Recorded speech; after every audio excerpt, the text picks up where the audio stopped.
তো hey guys, কেমন আছো সবাই? আশা করি ভালো আছো। আমি অনেক অনেক ভালো আছি। তো কাল হচ্ছে জামাই ষষ্ঠী, আর আজ যাবে একটু পার্লারে। তো চলো পার্লারে যাই। আর দেখো এখন পার্লারে চলে এসেছি, আর কাল হচ্ছে জামাই ষষ্ঠী।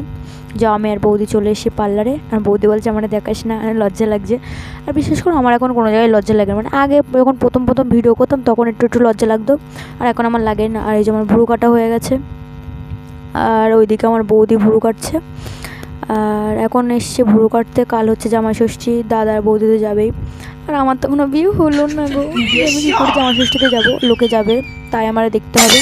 আর এই যে এখন বৌদি বসে পড়েছে ভুরু কাটতে। আর কি বলবো, সবাই জুড়াই জুড়াই আসবে পাড়ায়, আমার দেখতে হবে, এটা ছাড়া কোনো কাজ নেই। তো তারপরে পার্লার থেকে বেরিয়ে তো এই দাদুর কাছে চললাম। আর এই দাদুটা সেই লেভেলের ঘুগনি বানায়, বিশ্বাস করে সেই লেভেলের ঘুগনি বানায়। তো তারপরে আমি আর বৌদি, মানে ঘুগনি দেখেই তো আমাদের খাওয়াটা আগে আসে। তো তারপরে দুজনা দুটো প্লেট ঘুগনি নিয়ে নিলাম।